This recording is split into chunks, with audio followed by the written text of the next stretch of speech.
We'll start this meeting on a rainy day, which seems to be the course. Better than snow. Better than snow. It is better than snow, and I also heard from the weatherman, it's why we're not getting the bad air from the forest fires. So there's the silver lining. In the rain, we're not having breathing problems like they are everywhere else near here. So I welcome you all. My name, again, for people in the audience, is Pat Kimball. I am the interim chair. Before we officially start the meeting, I'm just going to ask the members if they remember to speak up. And if you could, before you speak, identify yourself, because the people that are watching over the air can't always see you, and they don't always recognize your voice. So if you could please just identify yourself, we would appreciate that. So welcome, everyone. All right, so the first item on the agenda is to approve the minutes from the April 27th meeting, which was our long meeting that we had, the retreat meeting where we had the presentations at. And I was reminded that we received those minutes in the email with all the PowerPoints for that presentation. So if you have been able to review them and comfortable with that, I entertain a motion in regards to the minutes. So moved. It's been moved. Second. In second, thank you. Any discussion on those minutes? All right, if no discussion, I'll take a vote of hands. All in favor of accepting the minutes? That's everyone in the room. Any opposed? No one opposes, and no abstentions. So, one abstention. I'm sorry, thank I you. wasn't able to be there, so I wasn't there. Okay, thank you for picking that up on me. Thank you. So we do have one abstention. Yeah, Lydia, Keena, Joe, and Betsy, so 5 abstentions. Do we have a quorum? Let me think. Yeah. Yeah, we got a quorum. 4 absences. Keena is on her way, she went in the wrong building. Oh, okay. We all do that. What is a quorum? It's 2/3? 50%, and so it's 8. Yeah, 8 would be. 50%? Yeah. Okay. Okay, so the next item on our agenda is the election of officers. And before we begin that discussion, you all received an email from me explaining what the governance committee did in regards to the elections. And in reviewing our bylaws, it was determined that in this year, 2023, we could be exempt from getting the list of people nominees within the 30-day time frame. So what we're going to do here is the officers that we're going to discuss and elect at today's meeting need to know that you have this office until the annual meeting in 2024, which will be, hopefully, the annual meeting is the first meeting of the year, so most likely that will be January of 2024. We will have an election of officers, but what will happen is we will go exactly by the bylaws, which means the governance committee will accept names and nominations. They will review them, and then 30 days prior to election, all of the members of the council will receive the slate of nominees, and then we will vote at the first meeting. So it'll basically be, we'll accept nominations around October, around November, governance committee will look at them. You'll all have them by December, ready to vote on in January. Any questions about that procedure?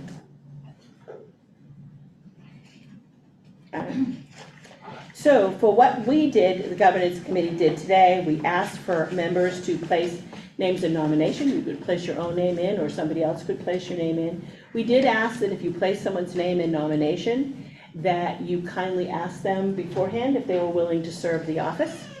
And if they were, then place their name. We didn't want people to be surprised that someone put their name in nomination without asking them first. So that's what we did. We looked at those names. We have all of the positions filled, with the vice chair being the only position that's being contested. The other ones only had one name placed in nomination. Any questions so far? All right. So first thing I want to share with you in regards to the governance committee. The governance committee is, before we vote, had a discussion on how to vote. We've never done it before, so we had a discussion on how to vote. And people don't know me, but I am real particular about words. And there were some words used in regards to that meeting that really didn't clearly state, particularly myself, what happened. My conversation was to consider a paper ballot. My intention was never to hold a secret ballot. I know that that is against all the regulations, that is against the Freedom of Information Act, and so never would I have ever insinuated that we would have a secret ballot. The question was whether we do a paper ballot or we do a show of hands, which is the normal, which has so far been the normal procedure for this committee. So I just wanted to clarify that statement. That it was not intended by me or any member of the governance committee to be a secret ballot. It was meant to be a paper ballot, and the paper ballot would have been a public document. So we have an opportunity to have a discussion here in regards to, do we do the normal procedure in regards to voting for the offices, or is there a discussion that people would like to put in regards to a paper ballot? And if so, I'm going to have Brandon actually has some, he's looked into reviewed the bylaws and some other issues that would come up if we did the paper ballot. Other than that, we'll proceed as we normally do.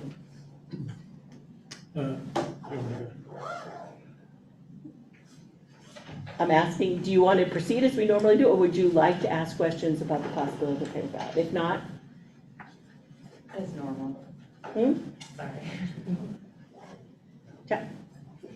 Just a question, Madam Chair. First off, my name is Todd Bracken. I'm the Sheriff of Lincoln County. Hi, Todd. I'll forget to introduce myself probably. So I apologize. I've been a little disconnected. I wasn't able to make the April meeting, and there wasn't, I guess there's been some difficulty with email that I didn't realize, and so on and so forth. But can you just clarify for me, what officers are we gonna vote for? So this is the officers we're going to vote for. So I'm going to go to the easy votes first. So for the chairperson, for the treasurer, and the secretary, all names were there were names placed in their uncontested positions. So for the chair, Pat Kimball, myself was placed. For the secretary, that's Betsy Fitzgerald, and for the treasurer, that is Ben Mann. Those were the three uncontested positions. The contested position, which we are going to talk about, is for the vice chair, and that's Courtney Gray Allen and Eric Smith, were the two names placed in nomination, both of them showing an interest in the office. And so the governance committee thought at this point what we would do is give them an opportunity to say why they wanted to, 5-minute limit as to why they wanted to, and then we could proceed to vote. But what we discussed was we could vote on the slate of offices in a group that were uncontested, and then vote separately for the contested offices. Sheriff Brackett, for those watching, my name is Brendan O'Neill. I'm an Assistant Attorney General with the Attorney General's Office. Because there were, as you and I discussed, we had some difficulty getting through to your office over email for technical reasons. I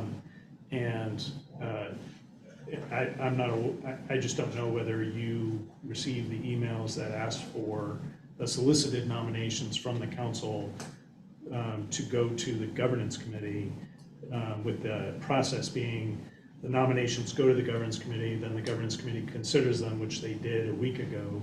And then here, what's happening here is that the governance committee is bringing those nominations to the council. So I guess I have a question whether you had the opportunity to submit nominations, and if not, does the governance committee sort of discuss the idea of whether to entertain nominations here, like from the floor? And I don't recall what the outcome of that. I don't recall whether there was a decision made about that. but that, I just want to, raise the possibility that maybe you haven't had the opportunity to make a nomination. So I didn't see the emails, but I'm 100% okay with the slate that you've put out. I don't need to make any nominations, but and hopefully we'll get the bugs worked out. And I apologize on my end for that. That's an issue. I hope you do, but you do have an opportunity to do that where you didn't Yeah. receive the email. Thank you, we're trying, thank you. Yeah. Thank you. So the question is, do you want to stay with the original way that we vote? And if we vary from that, we will have to have a motion on the floor to vary from that.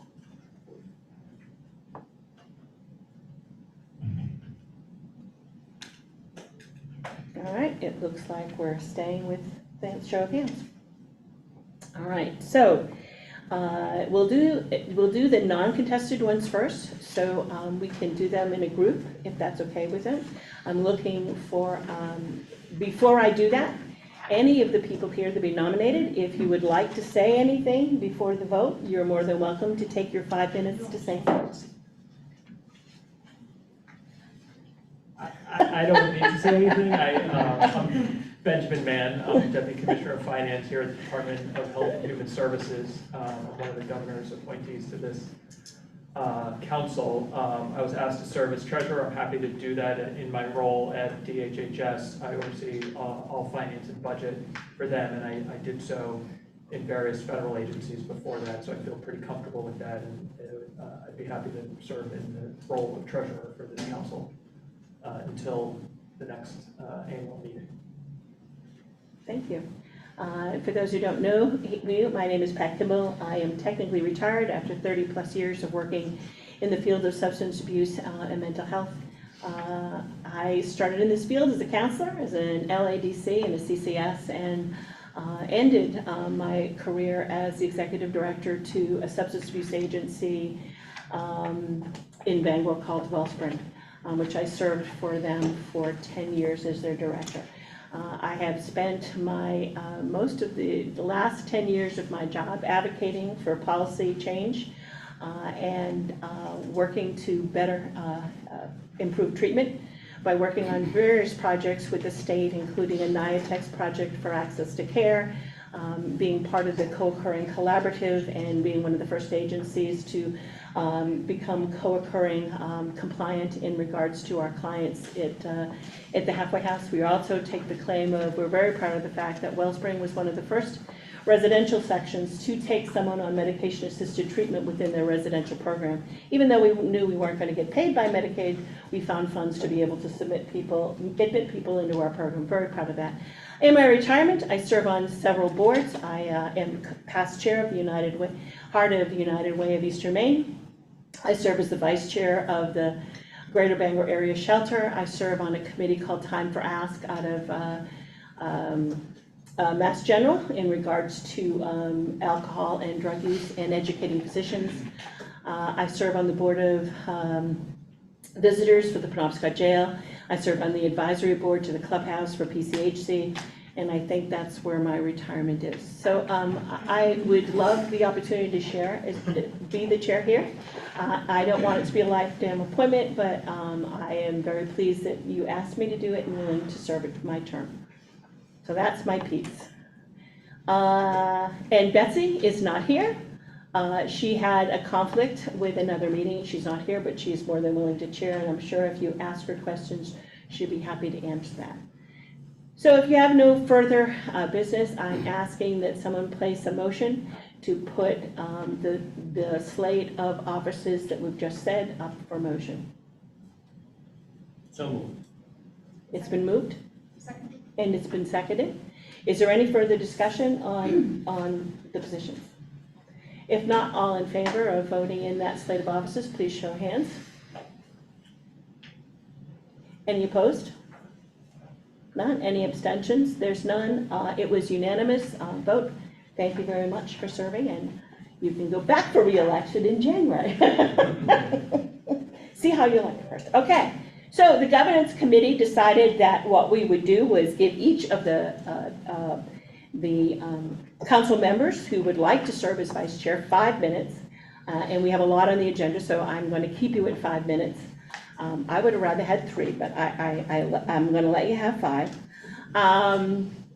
And I think in fairness, we'll go alphabetically, if that's okay. I don't know which one comes first. Is that me? That would be you. I just got a new last name, so now I have to like think about it. I used to be just Allen, so it was a lot easier.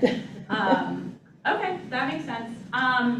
This is a little awkward because I know a lot of you around this table, but for the purposes of the people who are listening in, my name is Courtney Gary Allen. First and foremost, I am the daughter of a soldier and a community organizer. Through my father's tutors overseas after 9/11, he taught me about service to country. Through my mother's service on the PTA and later by cooking dinner for all of our neighborhood kids who didn't have a mom, she taught me about service to community. And both of those values are values that I bring with me into everything that I do, in particular to my ask to serve you all as your vice chair for the Maine Recovery Council. The first time that I ever remember opiates impacting my personal life was when I was a very young girl, watching both of my aunts, Teresa and Lisa, become addicted to OxyContin, medicine that was prescribed to them by a doctor, and they were told that it was a safe and not addictive medication. Fast forward 20 years, this is why we sit around this table today. It was not safe, and it was very addictive, and we were lied to by Purdue Pharma and many others. From the earliest days of my childhood, I knew I wanted to serve and help people who use drugs. That became more clear in my own personal journey when I became addicted to drugs myself.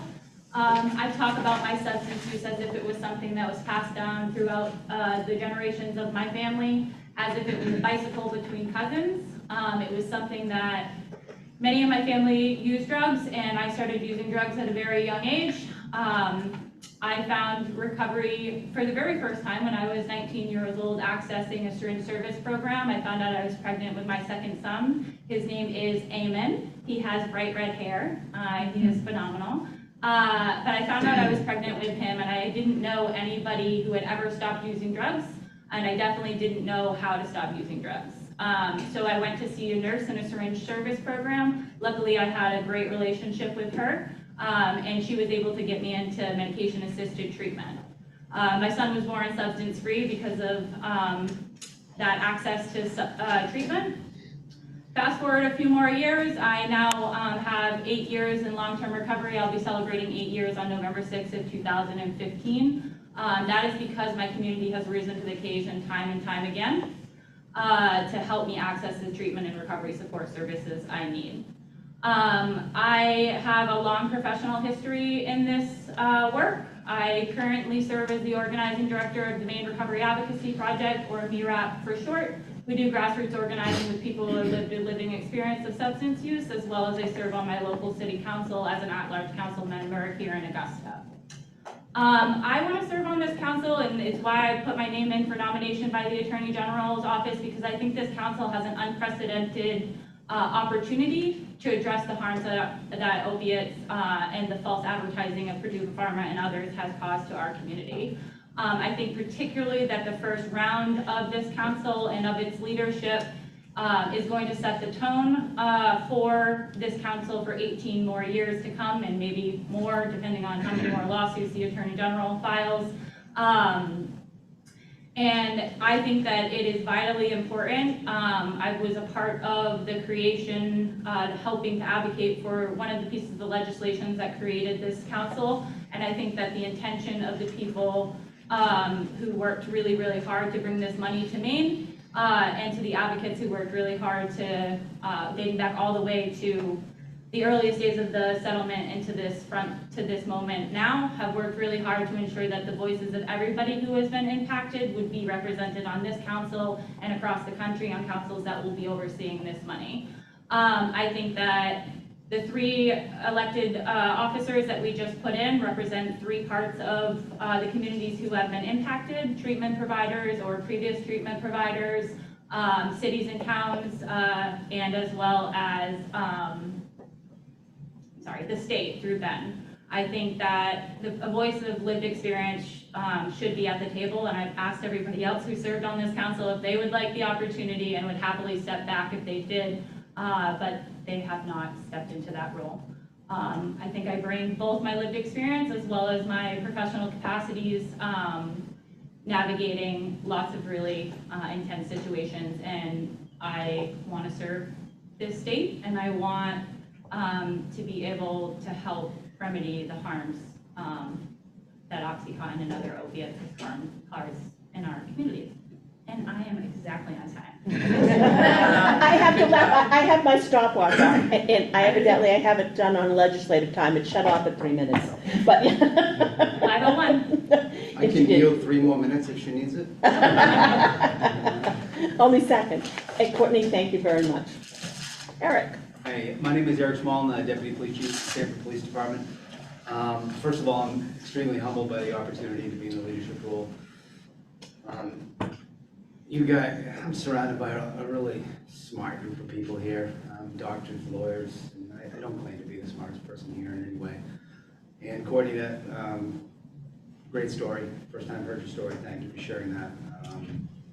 Clearly a great advocate for substance use disorder in Maine, so you're doing a great job. Appreciate that. I'm going to say nothing different really than I did. I think it was the first meeting when I talked about one thing we didn't mention was relationships. And for me personally, this role is about relationship building amongst us as a group and also in the community.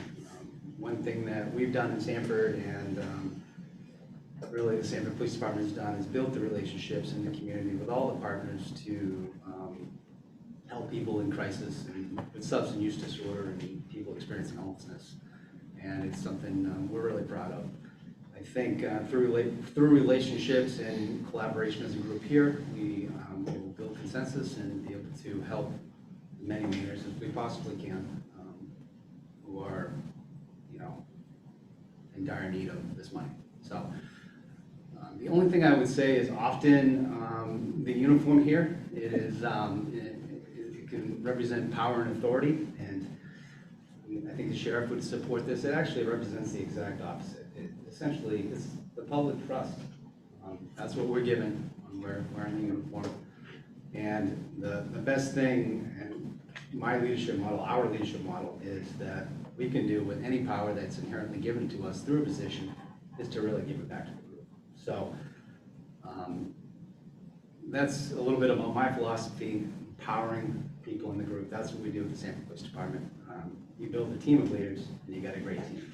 If you're just a leader and nobody follows you, you have nothing. So I don't need any more time. If elected, very grateful and serve you properly. Thank you. Thank you. Thank you very much, Eric. You're welcome. Thank you.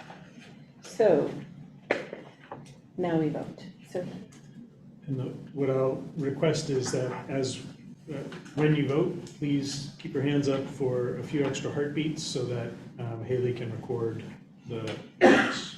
Thank you. so I do have a logistic question. Does this vote call for a roll, or can we do a show of hands? Or because we normally vote show of hands, that's fine. I think both a show of hands and a roll call would satisfy the transparency and FOA obligation, Freedom of Access Act obligations that the council has to follow. That's my view. I think it's really the council's choice. Do you have a preference? Then we can do the normal, which is a show of hands. And if someone chooses after that to do a roll call, we can do that. So we will go alphabetically, I guess. Unless someone has an objection to that, we can pull names out of a hat to see which one we vote for first.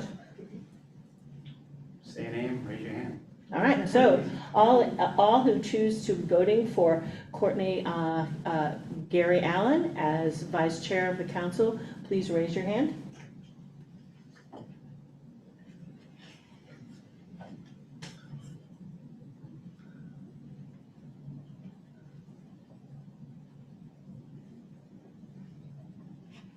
Got him? All right, thank you.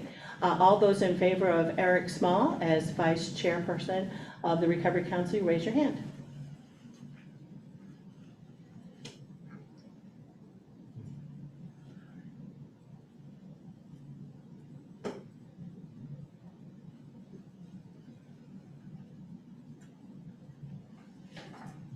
Sorry, keep them up for 1 second longer. Sorry, we put it on the wrong sheet. Change I names. think I've mostly got you guys for this one.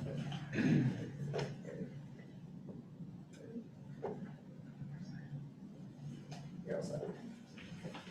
Got him? Just putting everything else back on this one.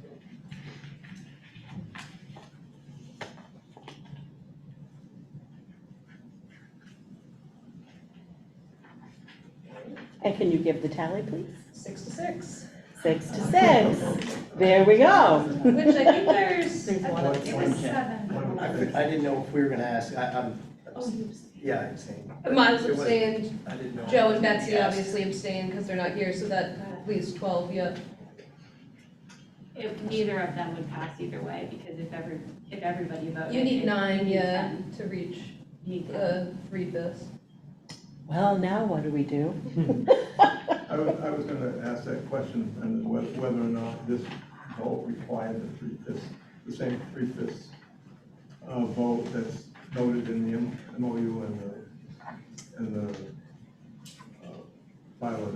I can pull up the bylaws if you want I to. wasn't sure of that. I mean, it doesn't exclude elections, but I don't think that question has ever been asked. It doesn't exclude, I think we looked at it, it doesn't exclude it, which again, when you're the first time doing something, this is what sometimes happens. There's no history to fall back on.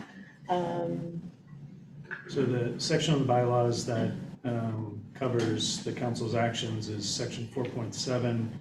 It says the council shall act by consensus. In the event consensus cannot be achieved, the council shall make decisions by a 3/5 vote of its members present in person or by remote method in compliance with the remote meeting policy and so on. So we didn't, here we have a tie. I think we haven't reached 3/5 of the members present. No, each person only got 2/5. So,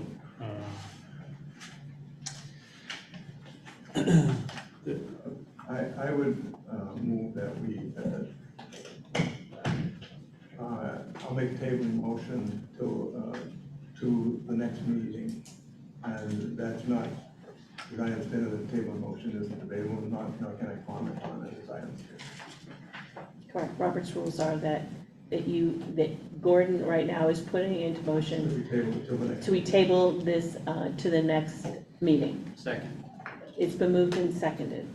All in favor of tabling this to the next meeting till we can make sure we're doing this? I can't comment on it, it's just tabling.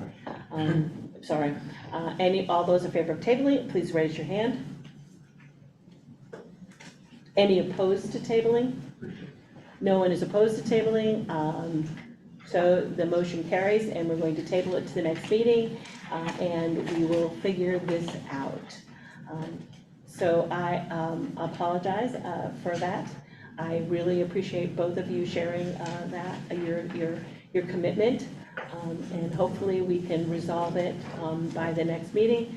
But again, it's one of those things you discover when you're new to having a committee, what happens. But thank you both very much for that. All right. Before I move on to talking about committees, I would like to share, Brendan got an email from someone from the public that we did not get our agenda out. No, go ahead. So let me, we get an email from the public asking about the fact that my office, sent out, there's a number of different ways that we notify the public of this meeting. In general, we've tried to encourage people to sign up to an automated email service on the council's website as interested parties to get an automated email every time there's a meeting. And they're automated in the sense it's a list, but we decide when to send the email out. Our normal practice is to send that email at the same time as when we put notice in the paper, and when we change the website to post on the calendar for the Recovery Council when the next meeting is. In this case, we put the notice in the paper 3 weeks ahead of time, and we updated the website at the same time, but we didn't send out the interested parties email until the 6th. in the morning. We've talked about it internally in our office, and we're committed to making sure that in the future, emails to interested parties who have signed up to that system go out at the same time as the notices to the public in the paper. So I just want to state to those watching and to those present that that was not our usual course of action, and we've talked about our process, and going forward, we're going to try to make sure that we align all of our notices. Happy to answer any questions, but I just wanted an opportunity to state that for those watching. Thank you. We try. And we will get it done. So we wanted to have a discussion here that according to your bylaws, we have 3 committees. And we actually talked about maybe more, but we'll talk about particularly today the 3 committees that are in your bylaws. And that is, one is governance, one is finance, and one is programs and grants. And these are the committees that are in your bylaws that we are hoping that members of this committee will be willing to serve on. We have on this. Yeah. So we have on the screen behind you a list of at least the committees required by the bylaws, as well as the current members. Haley's live updating it right now. But we're putting that up there just so people can sort of see what the tally is and you know who's doing what right now.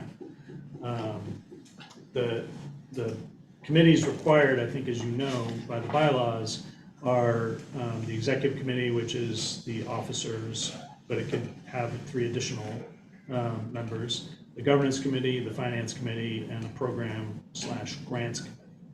So those, 4 committees are required by the bylaws. There may not necessarily be work for those, committees. That, for example, the executive committee may not have something to do, but it has to exist. The governance committee may not have something, and so on. But those are the 4 that are required. And then on the agenda, I listed 3 additional concepts for potential committees that I'm putting out there as may be helpful to meet the purposes, the goals of the council. And I have a slide that we can put up to show what that is. Actually, could you just put that up real quick? Your presentation.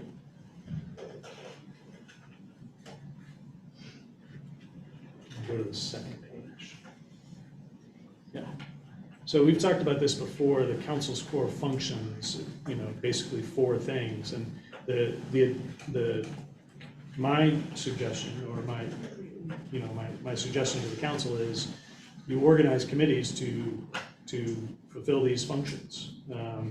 Council's work, as you all know, and I think you're all keen on this, needs to go forward, and this is the work that the council needs to accomplish. And so my thinking in proposing these potential additional committees is to, help the council organize around getting this work done. And so I just wanted to put this up one more time so that people can see. And there's information about the council's duties as well at the beginning of the bylaws in section 2.1 for future reference. And so back to you, Pat. So questions that you have about committees, about possibility of, again, additional committee work? Bruce? So let's just say, programs and grants. Can programs and grants be responsible for things like collaboration? Can that be added to their responsibilities instead of creating massive amounts of committees? Yeah. Those, for me, and this is just my opinion, I think what you're bringing up, I think, there's only 15 of us. And so it's really hard if you have 6 committees. And some people will serve on more than one committee because that's their choice, and you can do that. You're not bound to one committee and one committee only. But I do think in the beginning, for me, if I look at what grants and programs do, it seems to fit into when you talk about, how do we distribute things, how do we do things? Because that's what that committee will be doing. We'll be looking at some of those core functions as to how do we develop grants or contracts, or what is that process we have in getting the funds to where it needs to go.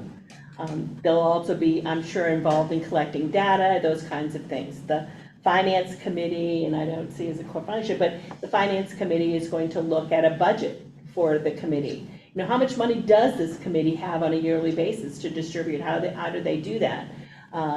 Because we can't spend money we don't have in our pockets. I don't think that's a wise decision. So how much money do we have? How much are we going to allocate each year? How are we going to do that? Do we have expenses? We're going to talk in a few minutes about the possibility of hiring somebody to help us out. That has to be in the budget, and we have to know that that's part of the money we won't have to allocate out to grants. Do we send people to a conference? Is there money for travel in there? How does that look? So again, I think for now, I think we pick at the most important ones for us to get us moving. And then the other places, I think the school one is real important at some point. And I think at some point we have to do that. I think also, I've already been contacted by the city of Bangor asking what we're doing, because they're trying to decide what they're gonna do with their money, and can they, so we've already begun that process of not only communication in collaboration within the members of the council, but also with the municipalities who are receiving funds. So I hope that answers your question. But that's sort of how I always go with that. Yeah, let me just say that the bylaws, say what the committee's, role is, what its purposes are. And in creating other committees, the council, the committees that the council creates can only do those things that the council tells it to do as part of the resolution of creating whatever that committee is. And so the way I read Article 6, describing the committees, is it describes, at a minimum, what the role of the enumerated committees, what, at a minimum, what their activities are. I think, in my view, the council has the authority to, add to the existing, enumerated committees' work. I would suggest that the council, vote on that, to add to that. But I think the council has that authority. So you could do it any, different ways. You could either add to existing committees, or you can, set up, separate committees, or you could, see how it goes and make a choice later. And I'm happy to talk further about, sort of what I'm, the work, but I think we've talked about it before.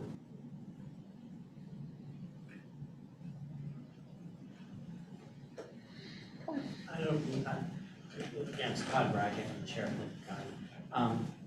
This is probably an unfair question, I'm just trying to wrap my mind around it, right? So, are you looking for us to make a decision today about whether we should add okay, good. I see a nod to the negative there. All right, cool, because I'm just trying to understand, because it seems to me that like the needs assessment is a huge task. To me, it seems like it's a huge task, maybe deserving of singular attention. I don't know, I'm just guessing. I'm just looking at my county, and it's a lot of service providers, a lot of things going on, there are a lot of, trying to wade through all that. Seems like it's gonna be complicated. So it would make sense to me that you would try to define a little bit better what the committees are in the bylaws by being on that. So if the finance committee sort of even, I'm just picking on a finance committee. So if the finance committee met and decided what their role and what their goal was for the year, but they thought it should expand in some way, that they would bring that to recommendation to the full committee and do that. Maybe the grants and program committee would look at that and say, you know, we're not really ready to look at that yet. We really need to look at some data first and some of the analysis before we go about writing the process in which to apply for grants. And then they would bring that back to the committee saying, we would like to either expand our role or have a separate committee for that. That's just my thought on that, but again, the place to start is what's in the bylaws. Yeah, if we're talking about what to do, like we're trying to make a decision on this, I guess I would advocate, I'm gonna put it out there, I would advocate for having the program and grants committee meet and get started and figure out, because the collaboration and needs and planning are so utterly inextricably connected to the program and grants that I think if you have everybody start working separately, I think it'll be messy, and B, I think there's like many things that grants and programs committee can do to start filtering through what we already know. We already know a lot. Like having a whole other needs and planning group is gonna slow us down so much, and I feel like having the program and grants, seeing what we already know, thinking about collaboration that's already happening, and then moving forward with creating a grants and program plan that then might require some group to go off and think about something different, I guess I'm bringing that to the council. Yeah. And, can I just offer something on that point? Haley, can you pull up the slide that is the bar chart? I think it's the next slide after the core functions. Yeah, can you expand that? And so you all may have this handout. There's a handout of that on the table.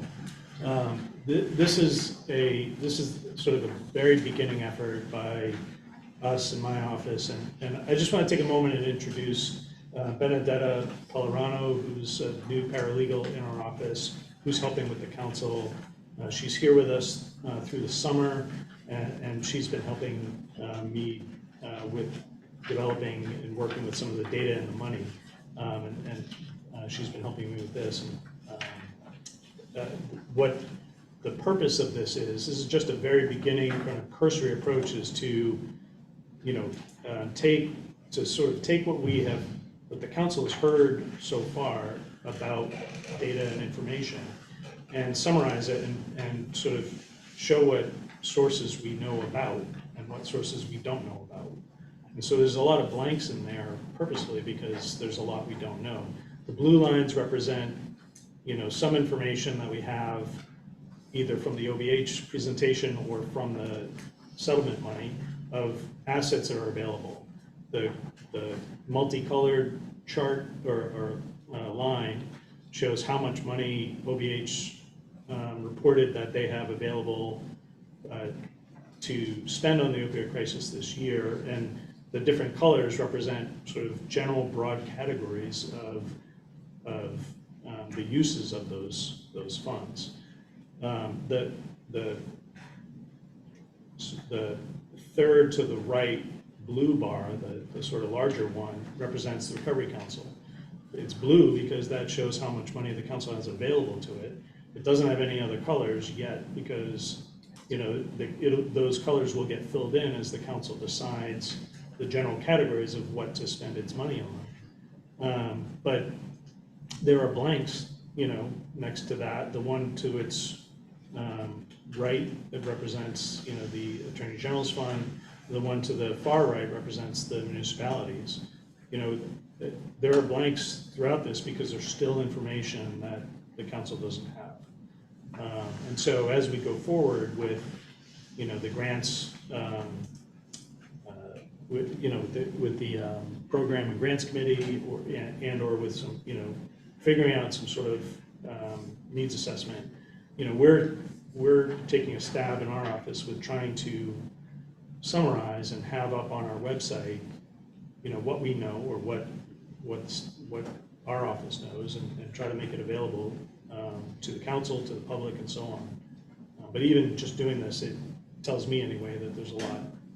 We know some things, which is great, but there's other things we don't know. And let me just finish the thought by saying, on my plate, you know, I'm probably 95% done with having the conflicts of interest policy ready for the governance committee to review. I'll be moving quickly on to developing contracts for whatever grants or distributions the council engages in. You know, I'm going to be focused on that work. It seems to me that it would be great if while I'm doing that, if the council is figuring out its priorities and its goals and things like that. That's sort of what I envision with the committees is the council's figuring out what its goals are, what its priorities are, and I'm working on the legal piece. Hopefully they can be aligned in the future. Miles? Miles Willett, person in long-term recovery and a clinical supervisor at an outpatient facility. So to join one of these committees, do we have to be voted in? Can we just? Actually, they're appointed by the chair. Got it. So I'm not going to appoint you. I would prefer that people volunteer, and then I will approve the list. That's my goal. Got it. Gordon?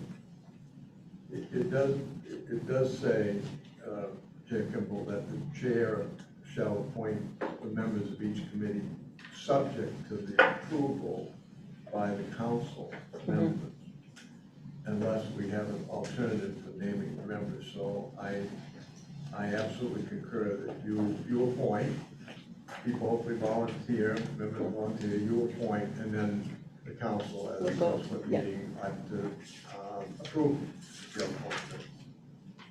So I just didn't want to forget that last one. It's also Thank worth, you. let me just follow that by finishing that paragraph, which the last sentence says, in appointing committee members, the chair shall take into consideration the diverse interests represented in the council. Bruce? Bruce Nod, Maine Prisoner Reentry Network. I just don't want to lose what Liz has already said. And there are two things built into what she said. One is a sense of urgency and moving forward more quickly.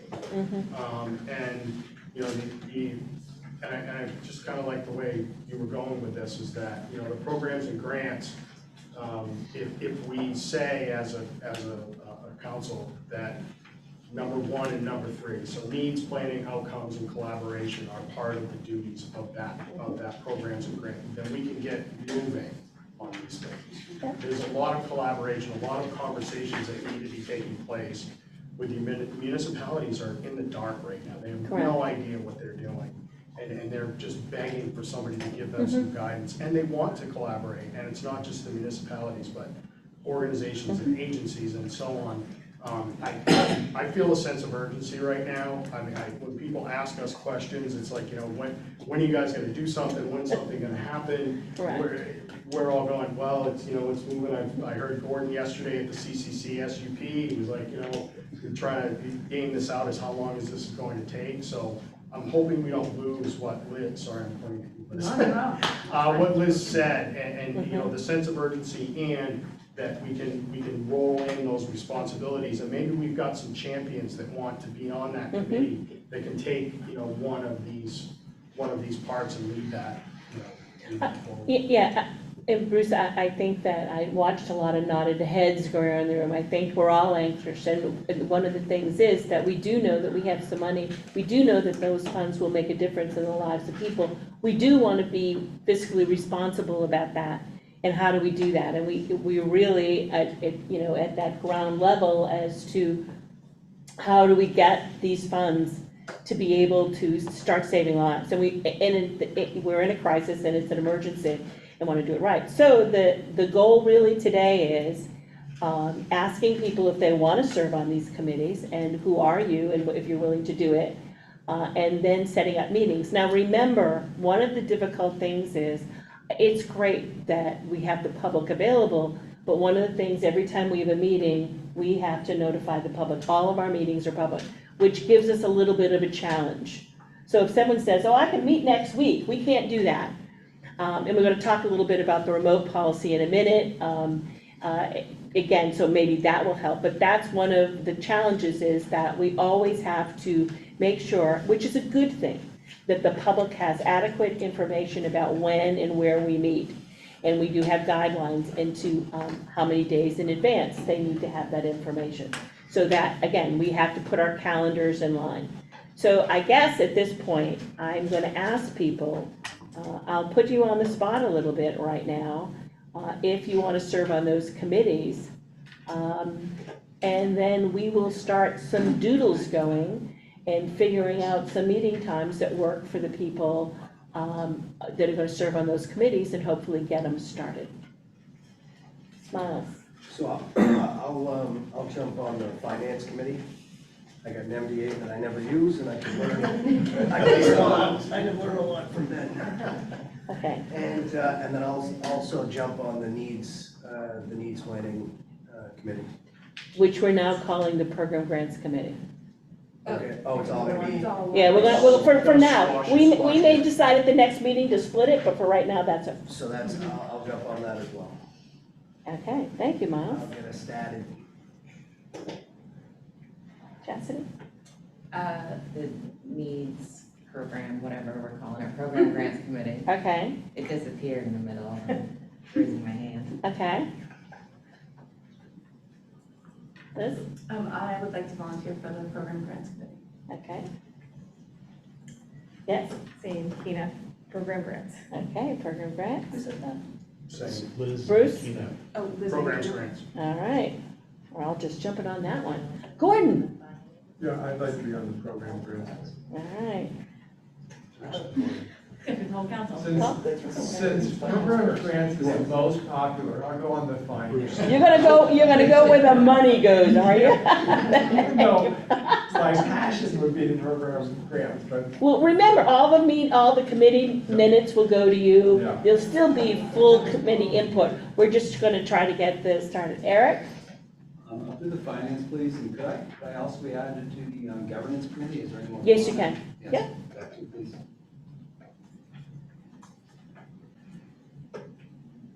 Did we get everybody? sorry, Oh, Brackett.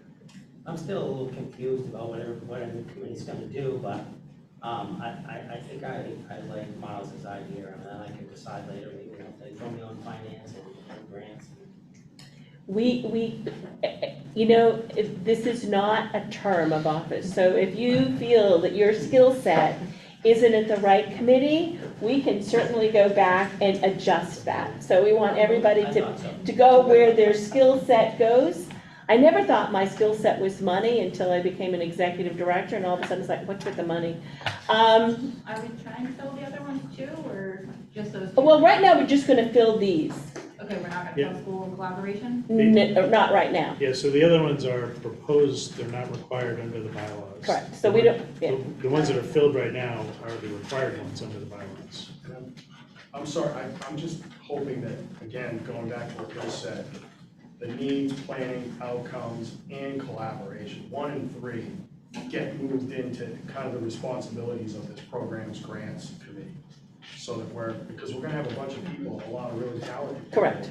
To be able to kind of that can take leads and use their particular talents. Yeah, and I think once you have your first meeting, if that's your recommendation, you can bring that back to the full board, and we can add that to the description according to the bylaws of that committee. I'll take finance. I feel like I've done a few budgets in my life.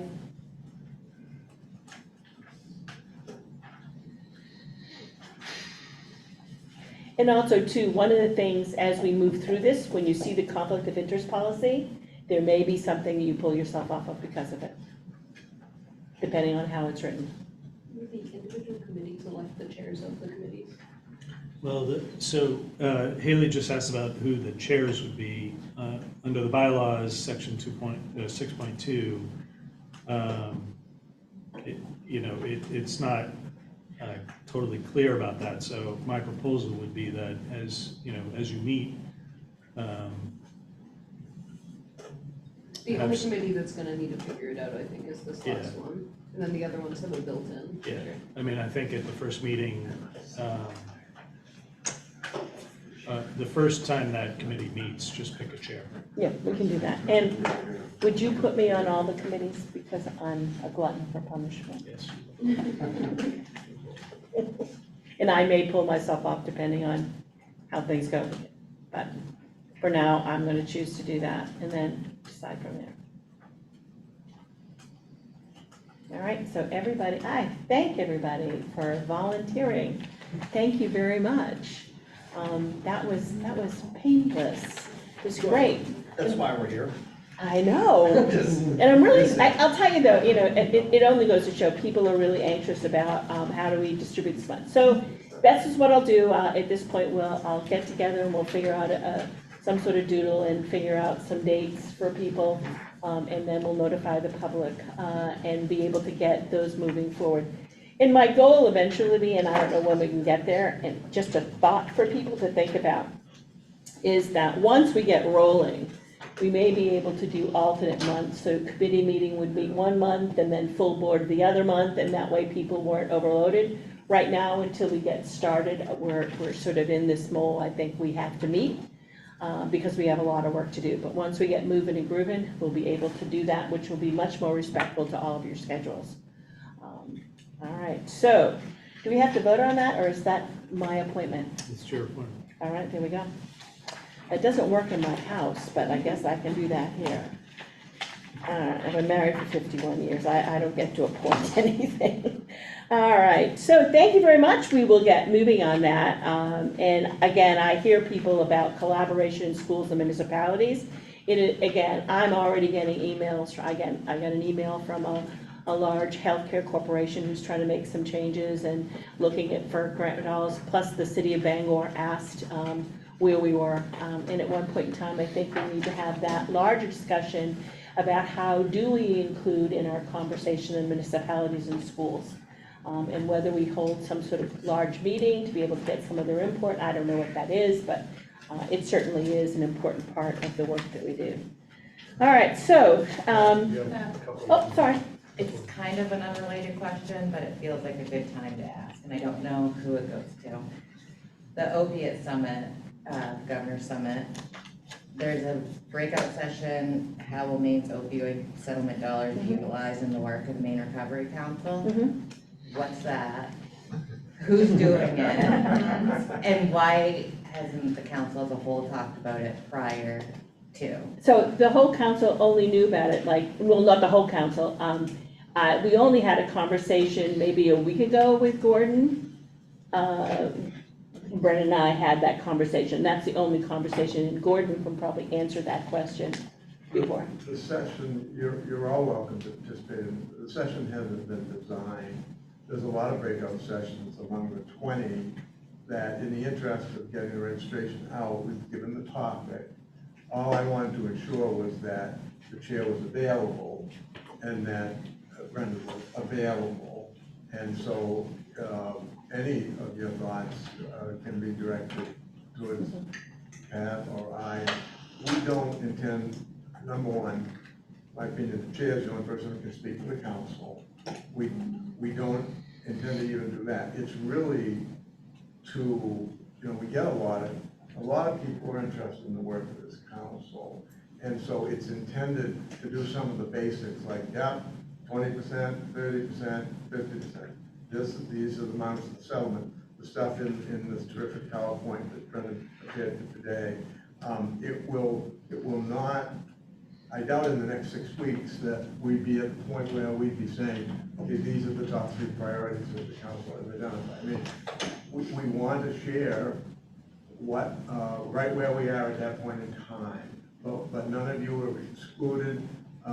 Nobody has been invited to participate except I checked availability of what I considered, the essentials if nobody else volunteers. So we would hope many of you would be there to answer questions. And so you haven't been left out. Almost anybody associated with the 20 breakout sessions could make the same point. So I apologize if you didn't, if we should have indicated that soon. I just knew it was a hot topic that people would be interested in.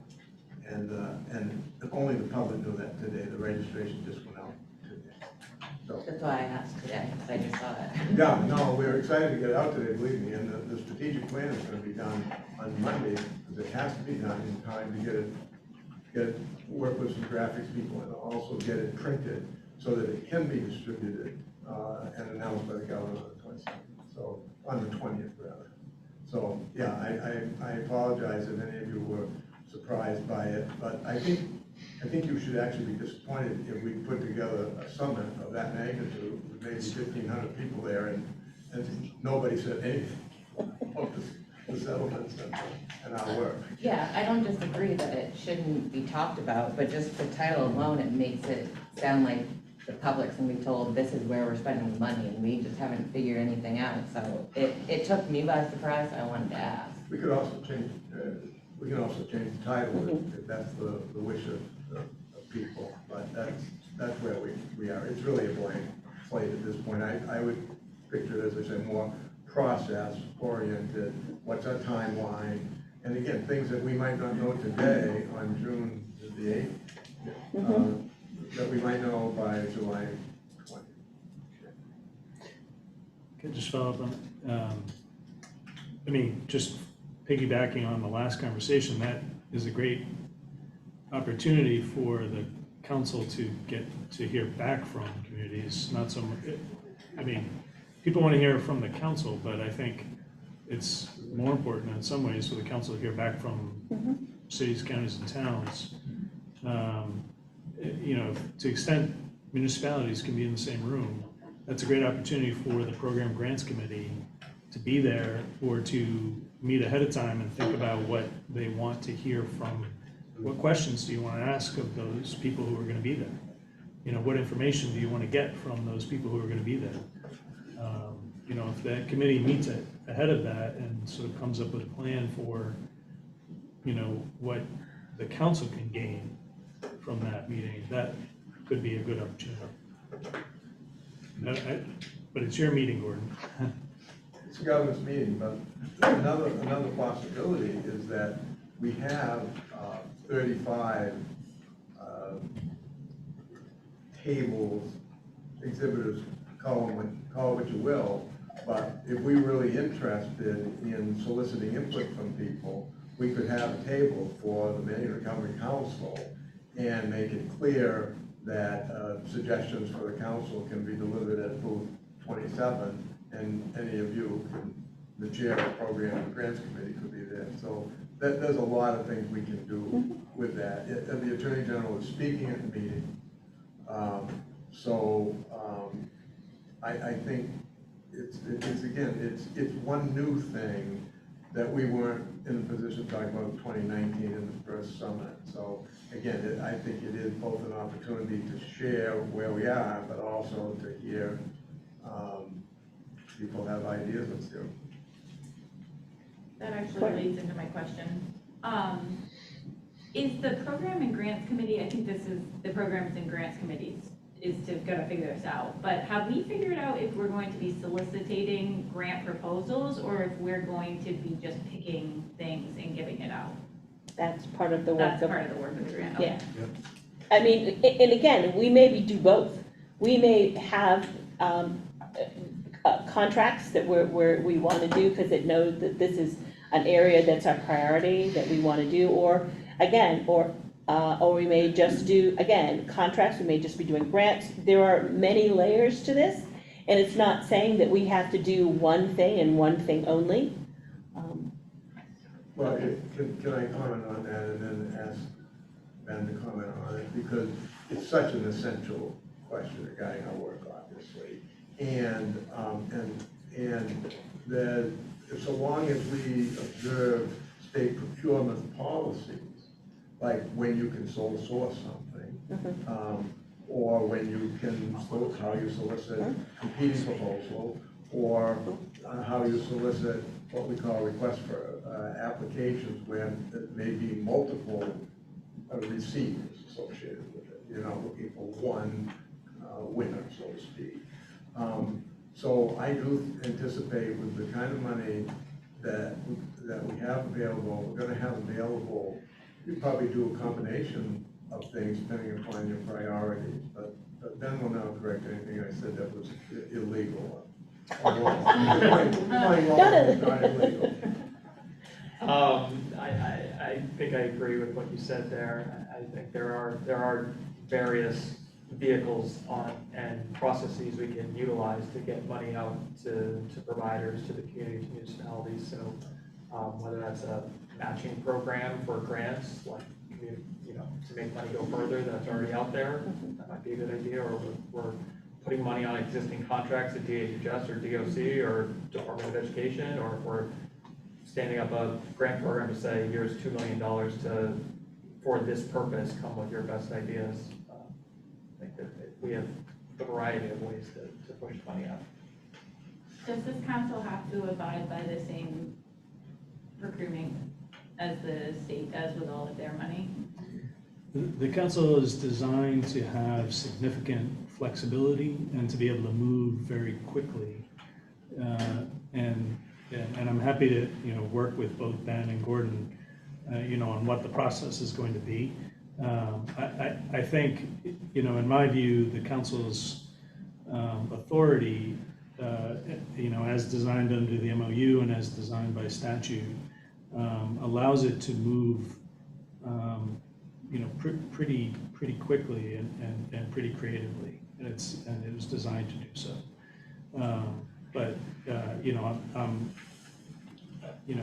The Program and Grants Committee is going to get to that point, and before we get there, Ben and Gordon and I and anybody else who's interested, we'll have those conversations about,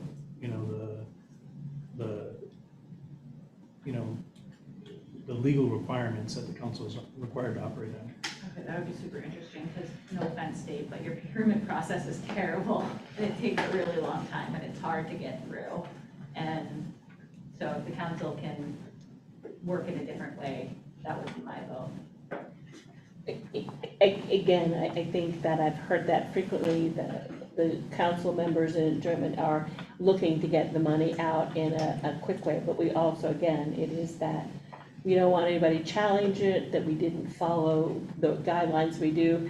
I don't know if you've ever been in a process when you're all excited that you get money and then someone appeals it because some rule wasn't followed, and then you gotta take it away, so I don't think this council wants to end up in any of that, so that's why it's important to, we have the Attorney General's office to help us through those legal pieces to make sure I's are dotted and T's are crossed, and so when we allocate funds, it gets to be there, and it doesn't get challenged by, oh, no, you people didn't follow the rules, and here you go. So again, that's the big challenge here, is that we want to be able to get this money out swiftly, at the same time, be responsible about it. So. And it may be helpful for that conversation to happen sooner rather than later, so that the Program and Grants Committee understands and the council understands the ground rules under which the programs and grants that it wants to fund can move forward. Yeah, you would be a pity if you designed something and then all of a sudden somebody looked at it and said, yeah, no. So you want to know, I think, those rules before you even design it, so you know that it's within where it needs to be. Yeah, I think that makes sense. Did you have anything else to add? Can I go? Please. All right, thank you. Please. We're running out of time. All right, because we're going, remote meeting. So there was lots of question about the remote meeting policy and about the ability to meet remotely. This policy is what you passed way back the first time we met, I think, or the second time we met. And so in reviewing it, people can attend meetings remotely, although I think the preference of most of us is that we be in person, because we get to see each other and develop that team camaraderie. Sometimes it's a little hard on a Zoom. Unless you want a preference of all Zoom, I'm assuming that a hybrid meeting is more conducive to people, some people being here in person and some people will be remotely. And again, we understand that the state is vast and we have busy people, and so having the ability to go remotely. These are the only things about going remotely we need to do. Again, we have to assure that the public is there. We have to assure that, you're able to speak and do a vote remotely. And by the bylaws, if we have one member that is remote, we do have to do a roll call for a vote. It can't be a show of hands, it has to be a roll call. And I think. So go ahead. Go ahead. No, I'm looking for you. What else did I miss on that? So the remote meeting policy contemplates sort of three scenarios. One, the default is that the council will meet in person. Section 1, council members are expected to be physically present for council meetings, except when circumstances and conditions exist under which remote participation is permissible. The circumstances under which the council meets entirely remotely are really limited under Section 2A to when there's an emergency or urgent situation.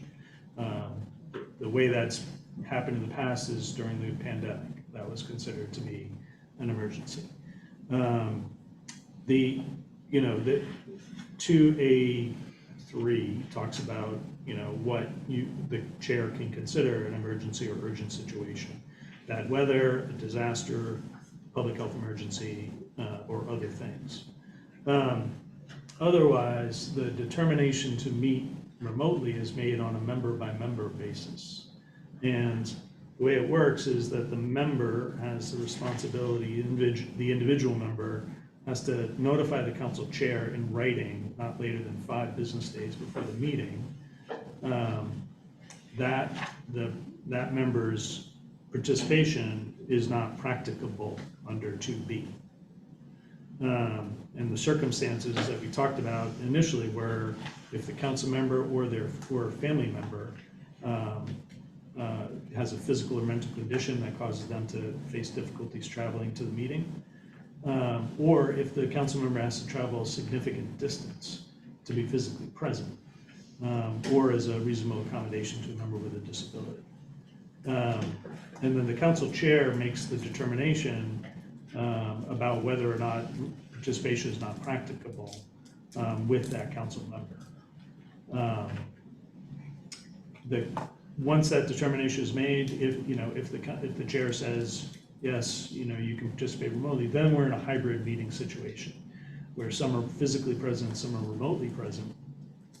I will remind you that early on, I mentioned that in my consultation with others in my office who work with similar boards and commissions, the suggestion was made to me that fully in person is logistically doable, fully remote is logistically doable, hybrid is more difficult, it's more complicated.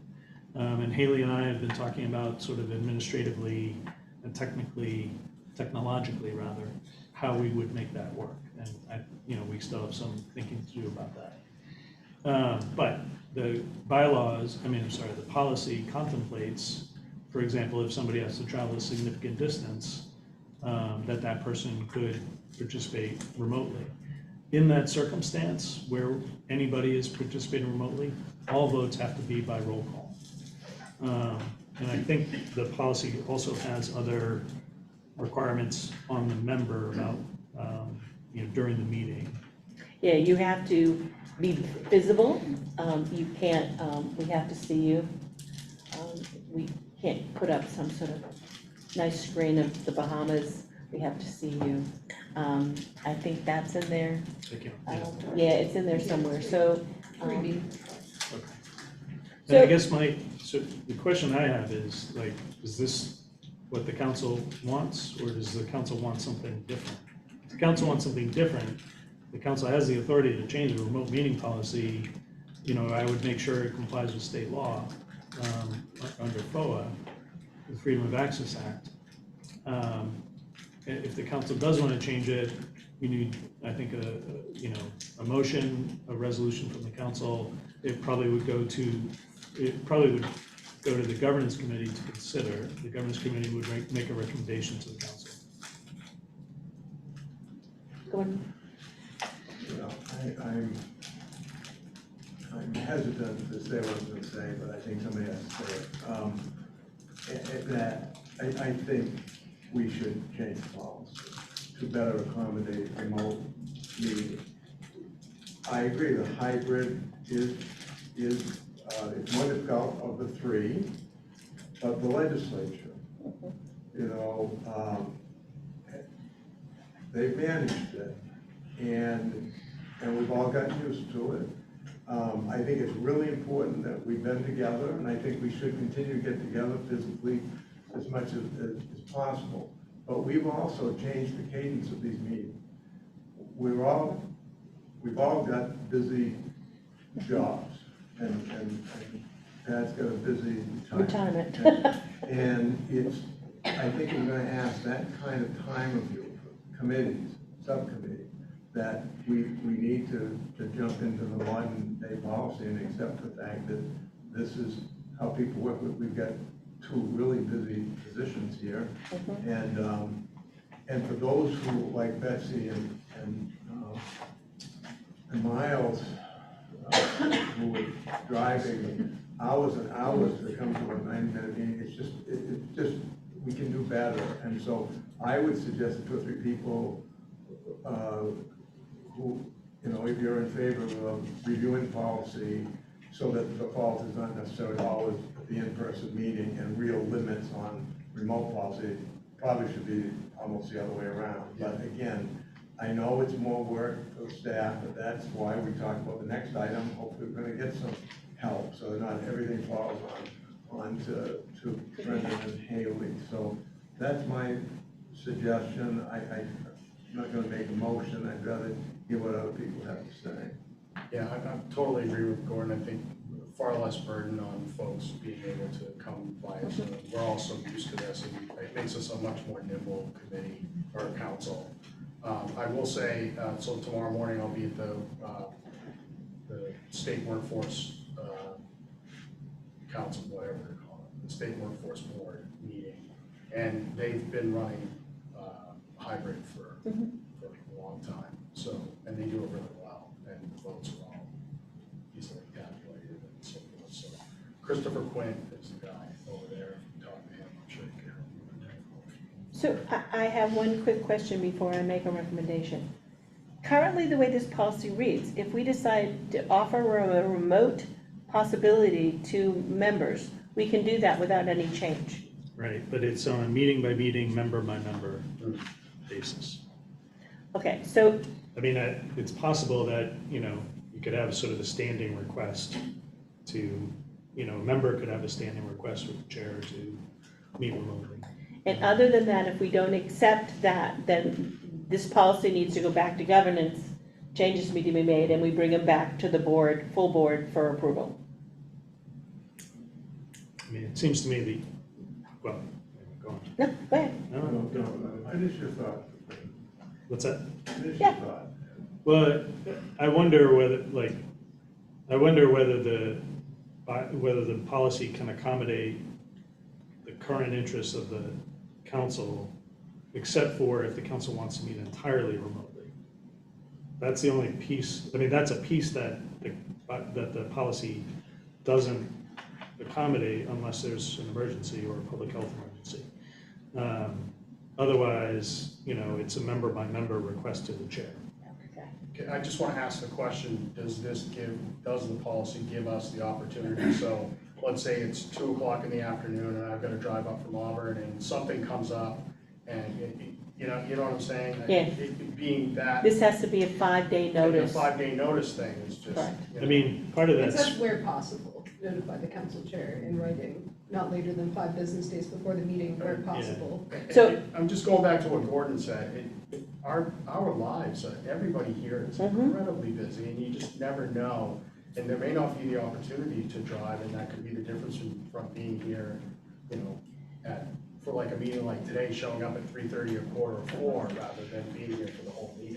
So I'm assuming that the pleasure of the board would be that we take this back to governance, we tweak it so that, take things out like a 5-day notice kind of thing, and then bring it back to the board for full approval. So moved. I hear it moved, do I hear it seconded? I hear it moved and seconded, all in favor of taking it I back? have a question. Go ahead. And I'm assuming that will also pertain to the subcommittees? We will make sure that the Yeah, it policy applies to- obtains to subcommittees, yes. Yeah, it applies to committees. Thank you. Yeah. What was the motion? The motion was to take the policy back to the governance board to make changes that would better suit the committee's needs. would ask that the governance committee consider maybe an advanced schedule.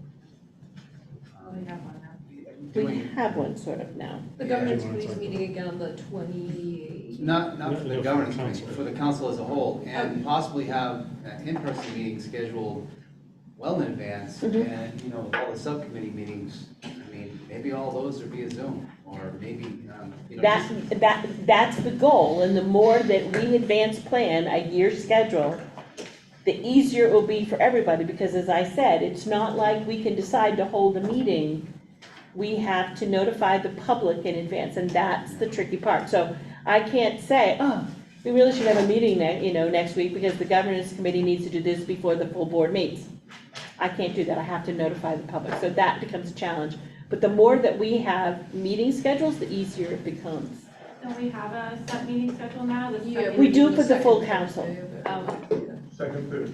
Second Thursday. And between the subcommittees, I'm planning on, like, redistributing the survey results so that you within your committee can look at what people said and find the best meeting time for whichever committees you're on. I guess to clarify, what I'm saying is maybe quarterly to get meet in person, but on the off months, maybe it's entirely Zoom. So that the staff does not have to worry about figuring out the hybrid model. The Zoom model is very simple. Provide the link to the public within 5 days and have a meeting. Okay, so I will bring that suggestion to the governance committee, Which meets on 27th, I think we have. which scheduled. meets on the 27th, I think. I think that's the next governance committee. Yeah. Correct. Which would make the next full council meeting the 13th of July. It's, yeah, on the 27th, the governance committee meets. Okay. And we will bring that. And before that meeting, if I try to remember, I will send out to the full membership anything that, like Eric suggested, any other suggestion in regards to those meetings that we have before that meeting, if that makes sense. All right, so we have a motion on the floor, second, and it's been seconded. Is there any other further discussion? If not, all in favor of changing the Zoom policy to better suit our needs? By sending it to the governance committee? Sending it to the governance committee? Have fun, governance committee. Okay. All right, any opposed? All words in favor, it was 100%. Any abstentions? None? All right, motion carries, thank you very much. I'm quickly gonna move through things because we have a little bit of time. So, you should have seen, in your packet for the meeting, a draft on a job description for the possibility of hiring someone to help us. And again, it's a draft policy, it's not there. Betsy and I put it together. I like working with Betsy, we were very ching-ching, we got it done in 2 phone calls. It was quick. So that is before you, and I don't know if you've had a chance to look at it.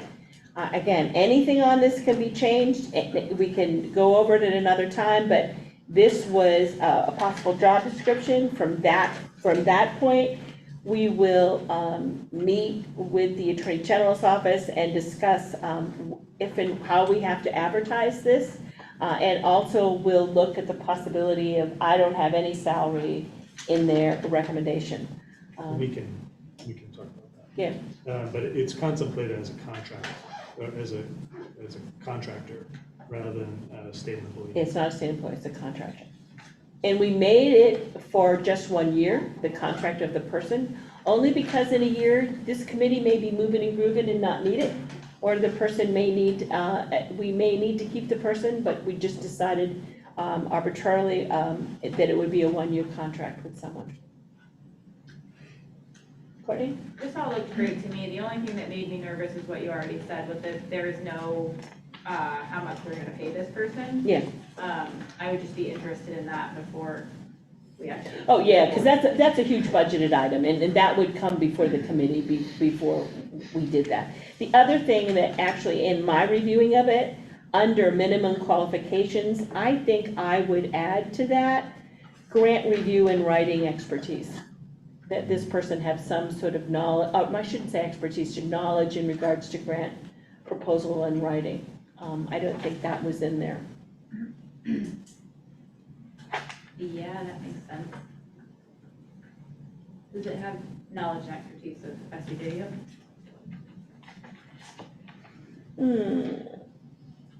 It's written skills. And harm reduction. No, would you like anything in there about data analysis? I think analysis, harm reduction.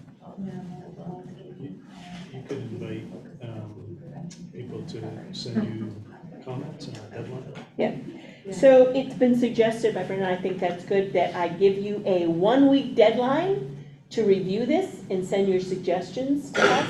And then hopefully I will get, Brendan and I will talk about some of the money pieces of it and then get back to you, but I'm giving you 1 week to submit changes for this, and hopefully by the next meeting, we may be able to move forward and start putting this out there to find us some assistance. Can I just raise while we're here, so I don't have to send an email, the last bullet right there, harm reduction didn't get a seat at the table in that bullet, so I think that that's important. Harm reduction, prevention, treatment, and recovery. We can do that. And thank you for pointing that out. And it was great, we actually got a lot of assistance from the national organization in regards to what other states were doing, and got 3 or 4 job descriptions from different states. So it was sort of an interesting process, but I like working with Betsy. She was, we said it was 2 phone calls. 2 phone calls, a couple emails, it was done. She said she's no nonsense. So it worked out well. All right, so you have 1 week, please, to review that, get that back to me. All right. So there is the National Academy for State Health Policy is having a conference in Boston in August. And on Monday, August 14th, as part of the pre-conference, is a section that they have reserved for states. I'll just read it briefly. It's a unique opportunity and potential impact of the opiate settlement process, how other states are using the settlement funds to supplement or align with opiate strategies and activities at the state level, and how states can leverage settlement funds to address a widening disparity in treatment, access, and outcomes across income, racial, and ethnic groups. So it's an opportunity to meet with other states that are serving on committees. They gave the state of Maine 1 free person could attend this, but we had to submit it by May 15th. I didn't have much time, so after talking with Brendan, we decided, and they requested that the state, they send somebody, I forget what their wording was, but somebody who had experience or authority in regards to that. So I recommended that Gordon be the representative, and so we submitted Gordon's name to be that. I am recommending that this group have another person go from the council with Gordon. It will cost the council approximately $450 in registration fees, but the council would also pick up the expense, the travel expense for them within reason. I think there's only that registration fee if they want to stay for the national conference. No, actually, when I was reading it, Really? yeah, which surprised me, it's for the full day. I see, so they waived it for the one for me, but we'd be paying for the other person. Okay, I didn't know this. And I will double check that, but when I was reading it, it was to attend the whole day. In the morning, it does something, this is actually in the afternoon. This goes from 12 to 3:30 in Boston. The morning piece is. Morning piece is something else. Well, as I understand it, the morning piece is the states together, and then the afternoon piece is kind of a workshop. Then national annual conference starts, that night or the next day, and so Correct. it's kind of a workshop, so that in the afternoon, those same people, and probably some people presenting would be part of a much larger meeting. Probably it's a pre-conference to the national conference that attracts potentially thousands of people, because it's not just about opioids, it's about healthcare. Correct. So I think that's the point. So it would be for that whole day. It would be for that.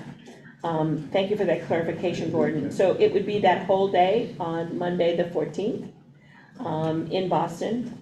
And I am saying that I think the council could foot the bill for one other person to attend, plus expenses within reason. Need a motion?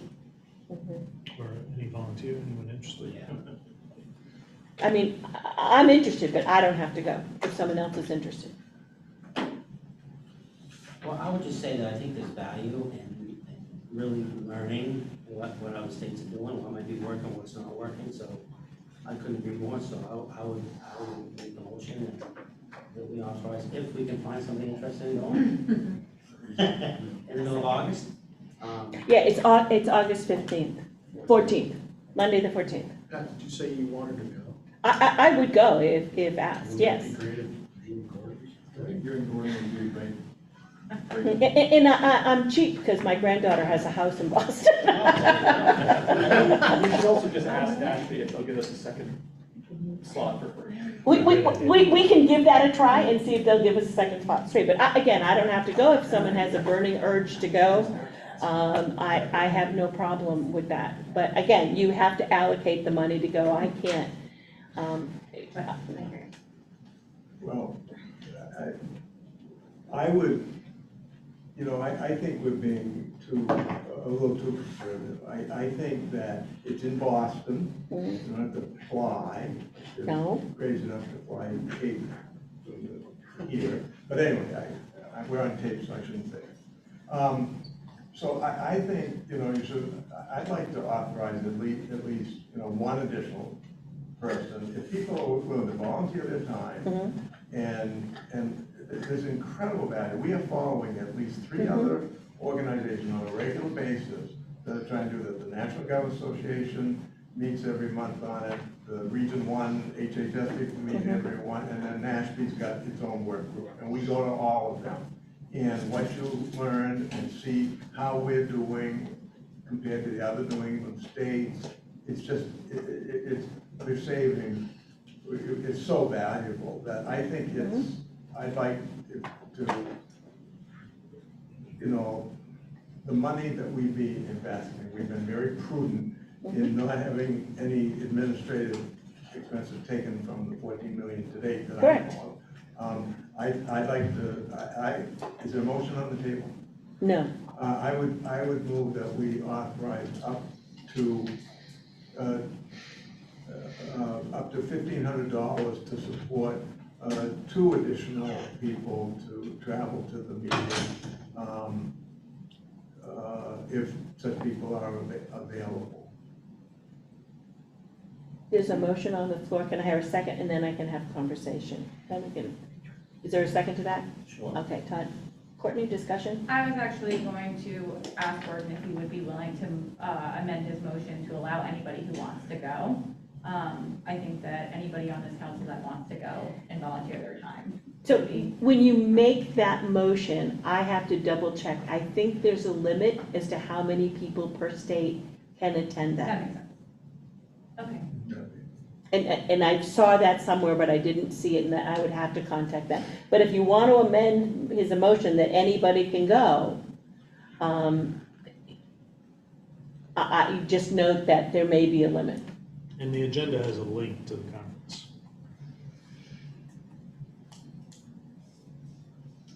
So do you want to amend the motion? Because I'm right now, the going to motion is accept up the- to $1,500 to add additional people to attend.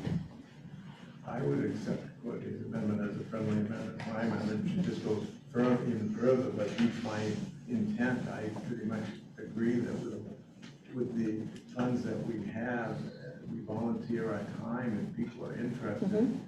I think we should send anyone that's able to go, that wants to. All right, so I will, we are going to, Gordon is amending his motion that states that we are going to send anyone from the council interested in attending the August 14th conference of the National Academy for State Health Policy, that the council will pay for their bill, pay for 1 night at a hotel, and mileage, and food. So one day? Monday. Yeah, So you get a hotel room, I'm assuming the night before, unless you're living in Portland and you may want to drive, but we will pay for one hotel room. But the conference ends at 3:30, which gives you time to drive home. what time does it start? I might be there just for my regular day job. Yeah. And it's a 3-day conference. It looks like, I'm looking at the agenda for the first time, it looks like this is a specific seminar on the settlement funds as part of the larger 3-day Nashville Correct. conference, which happens semi-annually, I believe. But the Nashville conference has quite a fee attached to it. Yes, If you so go but I think there's, 3 days. sounds like they're doing a special exception that you Correct. because you can't usually attend a specific seminar within the larger conference overall, but it sounds like you're making an exception for settlement councils. And it's just on the 14th, is that one? And That's it's- special. I'm looking at it right now, 14th is when 12 the to 3:30. pre-conference is, The and 14th is the pre-conference ticket pre-conference. is cheaper than buying the full conference Okay, ticket. got it. Yeah. So that's on. Can you give me the wording of the motion as it stands right now? So the wording of the motion is that we send anyone from the council who wishes to attend the August 14th pre-conference for Nashby, that we pay for the conference fee, 1 night in a hotel, mileage, and food. I think this also gives the council an opportunity to go and talk to their families. Some people might not be able to make that decision right now today, maybe report back to Yeah. you in. Yeah, we'll just make this motion, and then everyone has 1 week to get back to me. It's a 1-week deal. That's what I- 1-week deal to get back to me, and then we'll go from there. And again, I have to contact them. They may have limits as to how many people they send per state. So, Second the amendment motion. Second. okay, we're amending with that motion. We have a second. I got it. All in favor of, raise a hand, all in favor of the motion? Okay, any opposed? Any abstention? Motion carries unanimously. All right, so what do I quickly have to say here? Next meeting is,